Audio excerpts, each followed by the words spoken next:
adolescência é um período quase sempre confuso e conturbado para qualquer jovem. Muitas vezes a chamada aborrecência pelos pais, esta é uma fase de bastante rebeldia. Mas como lidar com esse tipo de comportamento? O psicólogo e psicanalista Cláudio Mello está aqui no estúdio com a gente e vai dar dicas importantes de como superar ou passar por essa fase, né, doutor Cláudio?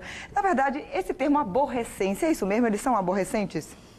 Olha, Carolina, eu fico muito preocupado quando se fala que a adolescência é uma fase de rebeldia. A adolescência não é uma fase de rebeldia, necessariamente. O adolescente não está se rebelando contra nada, ele está passando por conflitos existenciais, por conflitos diante das leis anteriores da família e novas leis, novos valores que ele tem que assumir a partir de agora.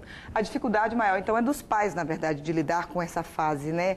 E existe uma fórmula ou um comportamento que a gente pode dizer que é o melhor para se lidar com uma fase como essa para um filho que tem um comportamento mais rebelde, digamos assim, né? Um pouco mais, não agressivo, mas um pouco mais intensificado nessa fase aí da adolescência.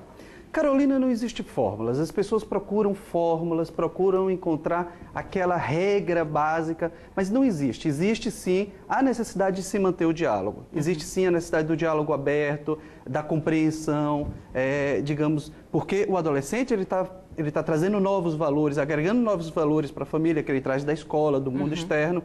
Então é importante que os pais estejam abertos a poder receber esses valores e dialogar. Pois é, na verdade, os pais, a gente fala muito dessa questão de diálogo, tem que dialogar com os filhos, mas às vezes os pais acabam tendo um diálogo impositivo, né? Você deve fazer isso, você deve fazer aquilo. Isso não é diálogo, né? Não, não é diálogo, é imposição.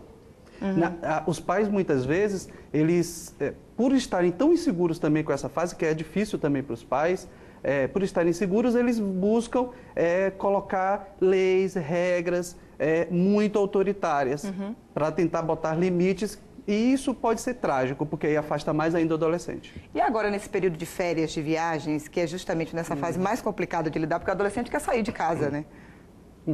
Exato. Não existe, como estamos falando aqui anteriormente, não existe regras, não existe aí um manual de instrução de como lidar com o adolescente.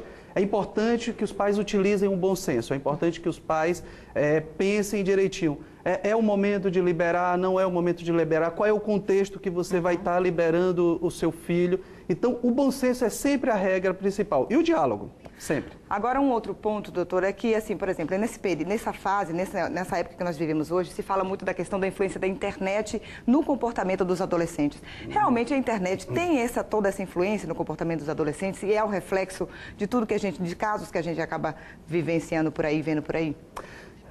Essa é uma grande bobagem.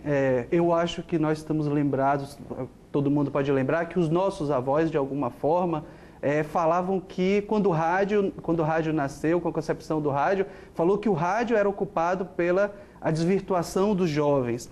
Depois veio a televisão. Até pouco tempo, quando eu era menino, ainda ouvia meus pais falarem que a televisão é o grande mal para os jovens. E nós não podemos prescindir desses meios de comunicação atualmente. E atualmente o bode expiatório é a internet. Então a internet não causa nada. Você vai ter a internet como um provocador em um adolescente, em um jovem que está tendo problemas realmente na orientação familiar. Doutor Cláudio, muito obrigado pela sua participação aqui no Jornal da Bahia e pelos esclarecimentos.